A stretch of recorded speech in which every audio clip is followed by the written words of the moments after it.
Welcome to episode 5. I can't believe I made it this far so far.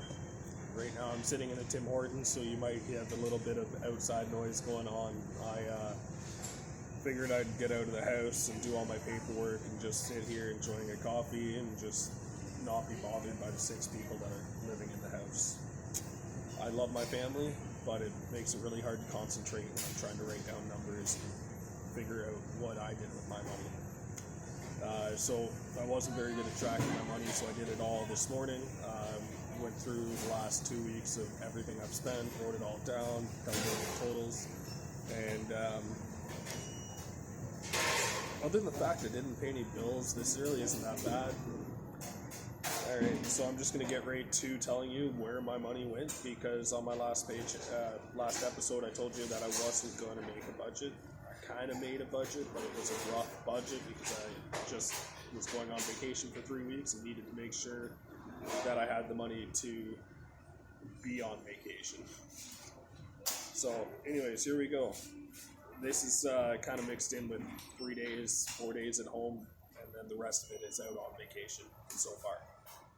So for my grocery grand total, I spent $174.89. However, I bought groceries for me and somebody else, and I was staying at their house, and I was feeding them to pay rent while staying there, and it worked out pretty good in my opinion. I got to stay a few days and didn't spend all that much on food because we just went to the grocery store and made food at home.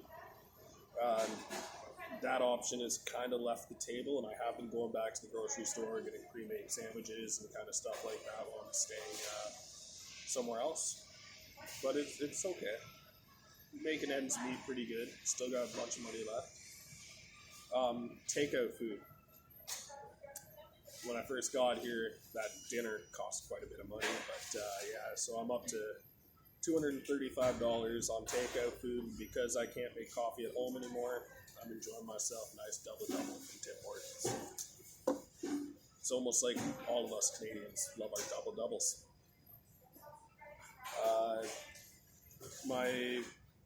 I made a clothing budget for $100. I went over that clothing budget at the thrift shop. I got 2 full outfits, and then I threw on an extra pair of sweatpants, and then I had to go to a different store altogether and buy a 20-pack of socks because I only showed up to Ontario with 2 pairs of socks for 3 weeks. So I didn't think 1 week per pair of socks was appropriate. So I went out and bought some. Go home with some because I needed some anyway, so that's not a big deal. But in total I spent $117 on clothing, which, it's a necessity. You gotta have clothing. Actually, the jeans I'm wearing right now are from the thrift shop. $14 jeans. Not bad. Anyways, I did throw some money back into my savings account. I drained my savings account to come here. But once I realized not that hard on cash, I decided to throw some money back in. So I threw $305 back in. 3 different payments in there over time. Nicotine. My nicotine consumption is down a lot. I'm very happy with it. I've only spent $79.87. I did go out this time and bought weed for the first time since February 10th, I believe, was the last time I purchased weed. And I spent a whole $36.94, and that's also for the device to smoke weed with. Got myself a little pipe. Alright, so that's the dirty laundry side of things there, the wonderful marijuana. Just so you know, I still haven't bought any alcohol. Alright, so I did pay my YouTube promoter some more money. I got monetized. Very happy about the monetization this time around. In total, I paid for a few different options, but in total, I did spend $237.27. This got me to the monetization point, and then yesterday I got completely approved for the review process, and as of yesterday at 6 a.m., 4:20, I am now officially monetized, and every video I upload from here on out will have ads, along with my previous videos should now have ads on them, And you don't actually have to watch the ad, from what I understand. You just, as soon as you make it to the skip part, you can skip right past that ad, and I still get paid for that. So that's a really big bonus. So now this channel is actually going to start making money. I'm still probably a month and a half away from actually being able to see that money in my bank account. Transportation. So this one includes my flight out here, 3,600 kilometers away. It also includes the trains, the bus I took, and the fuel that I've spent in my mom's car, as well as the fuel I paid my roommate to drive me to the airport. And grand total for all of that, $292.07. Now, I do imagine I'm going to be putting more fuel in my mom's car because I do want to go out and see friends, and I just don't have my own wheels here. The good news is my mom's car is a hybrid, and it's extremely good on gas compared to my truck. I actually put $30 in it from half a tank, and it only took $28.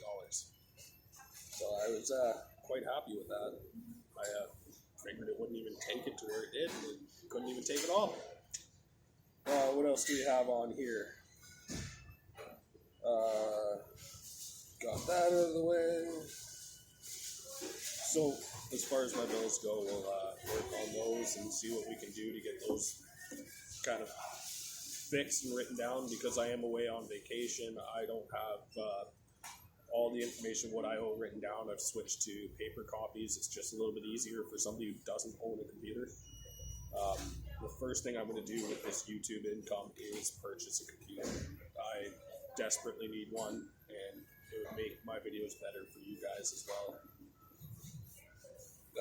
So my mortgage, a little bit of an update. I did apply to get that 170, sent in all the paperwork, and I did not get approved on my own. My mom is already a co-signer on the house, so she is now handing in her side of the paperwork to the bank to co-sign again for this mortgage. I was trying to do it on my own, but bank don't seem to like me too much, so it's all on her to help me out. We'll go through the process again. She was doing all the paperwork stuff, so at some point this week I should get a final yes or no whether we're approved or not before my next episode airs. And the truck, nothing really to report. I dropped it off at the shop to get fixed before coming out to Ontario, and I'm going to pick it up when I get back on May 3rd. So I'm going to be switching my release dates of my episode. I've been doing them every Thursday bi-weekly, but I think I'm going to have to switch that to every Friday just to go with my summer job paycheck. They come out on Fridays, so I just got to make sure I get that covered.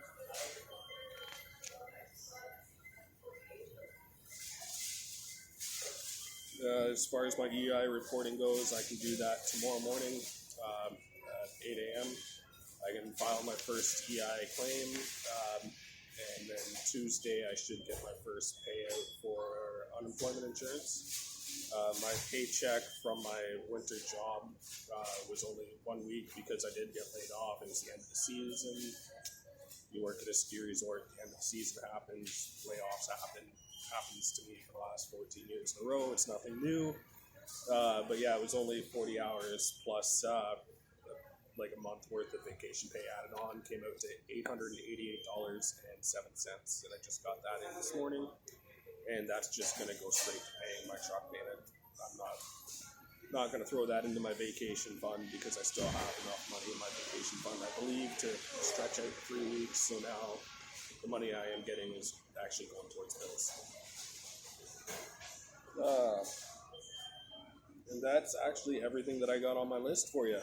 I'll let you guys get on with your life, and just know that when I get back to Alberta, it's going to be hands down, butt in the air, grinding, and I'm going to get out of debt.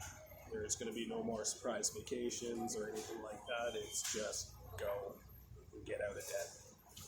Thanks for listening to me today, and you'll get another update, not this coming Friday, but next Friday. Thanks, guys. Bye.